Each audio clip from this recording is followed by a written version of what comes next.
Aujourd'hui, je suis à Hérisson dans le Bourbonnais et on va être transporté au Moyen-Âge. Une forteresse, un village, c'est magnifique, on revient 1000 ans en arrière. Allez, je vous emmène visiter. L'Allier, c'est autant de petits villages d'autrefois aux charmes incomparables. Petite et bien troussée, voilà comment le duc Louis II de Bourbon décrivait la ville au XIVe siècle. Hérisson, un village de charme et enchanteur. Et avec beaucoup de plaisir. C'est un village médiéval, c'est très joli déjà, pour commencer. Mais ce qui m'attire surtout, c'est l'ouverture d'esprit. Le vieux Bourbonnais souvent est très fermé et très tradition et tout ça. Mais ce village, je ne sais pas pourquoi, attire des artistes. Et les artistes, ça fait que les esprits ici sont plus ouverts.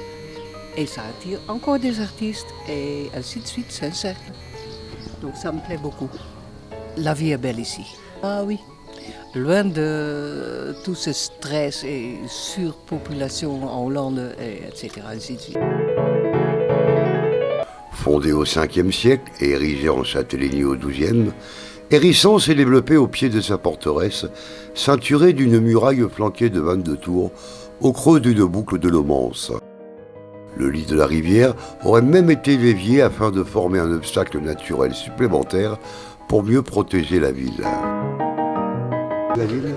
Non, il y avait la cité des cordes. Ah bon, c'est une tribu gauloise, ça.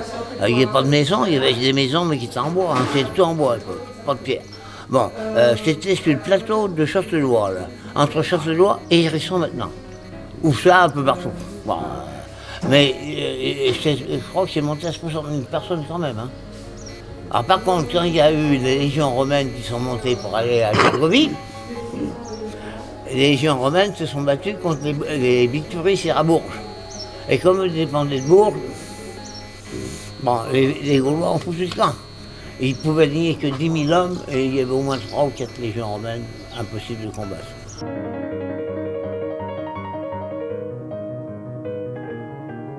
Et donc c'est l'heure d'aller déjeuner, donc nous sommes à l'auberge Le Médiéval, et c'est bien sûr à Hérisson, et on m'a parlé d'une terrine, alors extraordinaire, on va la goûter.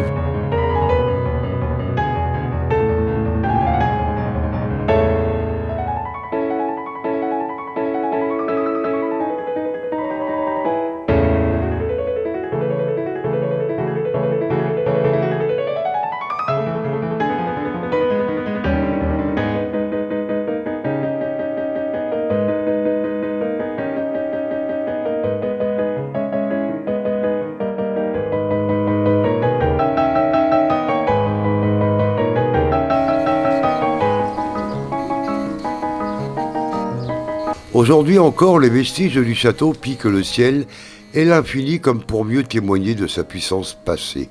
Toujours debout, les portes de la Varenne et du pont ouvrent la voie pour une intéressante visite guidée de cette cité, ancienne pleine de charme. Inépuisable source d'inspiration pour de très nombreux peintres.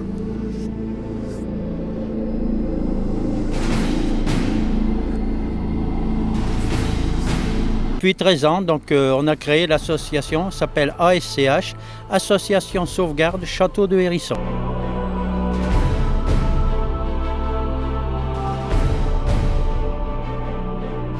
C'était une très très grosse forteresse militaire qui était propriétaire de ce château, le duc Louis II de Bourbon. Hein. Les ducs de Bourbon étaient propriétaires de 17 forteresses comme celle-ci. Hein. Alors, ça a été détruit 1650. Les guerres de la Flandre, le rempart au pied de la tour du Guet, de la tour des gardes qui est du XIIIe siècle. Ils ont attaché des barils de poudre et une partie du rempart s'est écrasée, a détruit la voûte, la galerie d'accès du château. Ça c'est la tour Saint-Martin. La tour Saint-Martin. Après, le mur, là, c'était le rempart qui vient se raccorder sur cette tour, qui à l'origine portait le nom de la tour percée. J'ai fait une découverte à l'intérieur parce que j'ai le don de chercher avec des pendules et des baguettes. Et j'ai fait une découverte en nettoyant cette tour. On a déblayé, on a découvert, d'après ce que l'architecte en chef des bâtiments de France m'ont dit que c'était une glacière, donc l'ancêtre du frigidaire. Mais pour moi, ce n'est pas une glacière. C'est un accès où les soldats devaient descendre par cet orifice, monter la garde sur les tours, parce que Hérisson est relié par un rempart. Il y a eu jusqu'à 35 tours tout autour de la ville. hein. La ville était fortifiée. Ça, c'est la tour de défense donc, de la basse-cour. Hein. Il y avait donc un rempart de plus de 35 mètres de hauteur qui part de chez les riverains qui montait jusqu'en haut de la tour. Toute la basse-cour était fortifiée, la ville fortifiée et 8 tours au château qu'on va voir quand on va monter dans la haute cour. Hein. Je parle pas l'anglais, mais j'ai eu des gens des Philippines, j'avais des gens du Texas il y a 15 jours. Dimanche, j'avais des gens de la Californie, des Chinois, des Japonais, c'est des gens du monde entier maintenant qui viennent à Hérisson. C'est plus de 15 000 personnes à l'année. Donc le château, hein, donc, ce qui est original Hérisson, c'est cette pierre rouge, ce grès rouge ferrugineux. Ça contient de l'oxyde de fer. C'est ce qui fait toute la beauté du château. Donc la carrière dominante, elle se trouve sur la colline voisine, là-haut. Hein, il y a un petit bois. Donc c'est une des carrières, mais il y a eu 4 carrières de pierre différentes pour construire le château et la fortification de la ville. Hein. Il fallait de la main-d'œuvre et il fallait trouver de la pierre. On va accéder à la haute cour. Hein. Donc sur la gauche, là, on aperçoit le puits. Hein. À l'origine du temps du château, hein. Le puits était caché dans une tour, vous voyez, ça montait comme ça. Okay.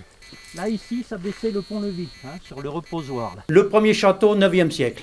Il y a eu ce qu'on appelle un castrum, c'est-à-dire un château en bois, 9e siècle. La tour du Guet des Gardes, où je vais vous faire entrer, du 13e, et au fond, le petit donjon au fond à gauche est daté du 12e. Hérisson, un village de passion et de passionnés. Philippe Fayolle, c'est une pierre d'Hérisson.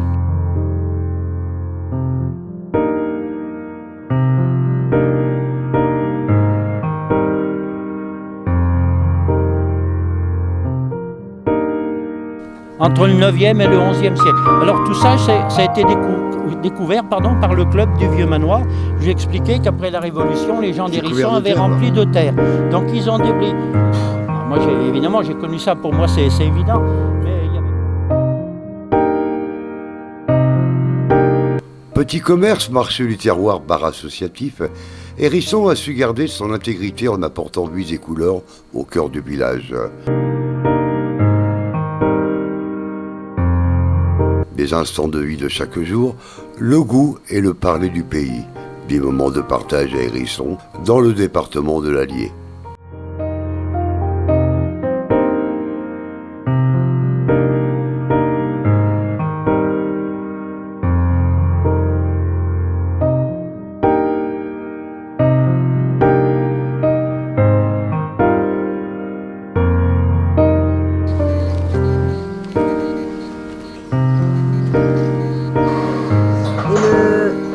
Le gars qui a écrit les textes, c'est le président de la sauce. Je marque un petit mot sympa sur le... Tu vois, je dis moi que c'est des points de bonheur, quoi. C'est super. C'est vraiment des...